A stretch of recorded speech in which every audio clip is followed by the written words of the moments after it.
Yadadri, Medak, Maheshwaram, Quthbullapur medical కాలేజీలకు కేంద్ర ఆరోగ్య శాఖ గ్రీన్ సిగ్నల్ ఇచ్చిందని వైద్య ఆరోగ్య శాఖ మంత్రి రాజనరసింహ తెలిపారు.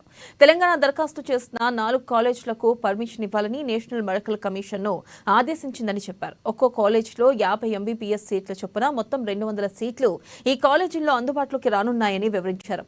సర్కారు దవాఖానాలు ఇక కాలేజీల విషయంలో ప్రభుత్వం కమిట్మెంట్ చిత్తశుద్ధితో ఉందని మంత్రి రాజనరసింహ స్పష్టం చేశారు.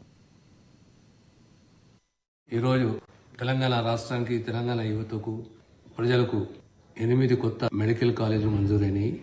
గతంలో ఎన్ఎంసీకి అప్పీల్ చేసుకున్నాం. ఏప్రిల్లో ఎన్ఎంసీ షోకాసులు, ఈ 8 కాలేజీకి సంబంధించిన షోకాసులు జారీ చేసింది.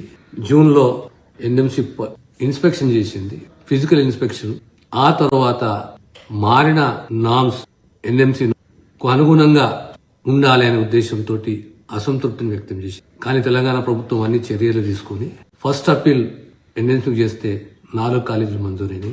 ఆ తర్వాత రెండో అప్పీల్లో హెల్త్ మినిస్ట్రీ, గవర్నమెంట్ ఆఫ్ ఇండియాకి అప్పీల్ చేసుకుంటే ఈ రోజు మనకి ఇంకా 4 మెడికల్ కాలేజీలు మంజూరైనాయి. ప్రత్యేకంగా హెల్త్ డిపార్ట్మెంట్ అధికారులకు గాని మొన్న జరిగిన జనరల్ ట్రాన్స్ఫర్స్, ప్రమోషన్స్, దీనివల్ల ఈ కొత్త 8 కాలేజీలలో హెచ్ఆర్ని మేము నింపడం జరిగింది. ఇన్ఫ్రాస్ట్రక్చరే గానీ, ఎక్విప్మెంటే గానీ, హెచ్ఆర్ ఇవన్నీ కూడా ఎన్ఎంసీ నామ్స్ కు అనుగుణంగా చర్యలు తీసుకోవడం జరిగింది. దానివల్ల ఈరోజు తెలంగాణ రాష్ట్రానికి కొత్తగా 8 మెడికల్ కాలేజీలు, అంటే 400 సీట్లు, ప్రతి మెడికల్ కాలేజీలో 50 సీట్ల ఇంటేక్ తోటి మనకు కాలేజ్ మంజూరైంది.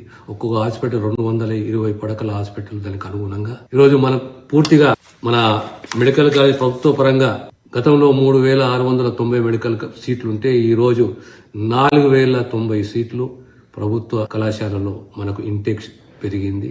మరొక్కసారి ప్రత్యేకంగా తెలంగాణ రాష్ట్ర ముఖ్యమంత్రి రేవంత్ రెడ్డి గారికి ధన్యవాదాలు. ప్రజలకు ఈ శుభ ఈ నెల 15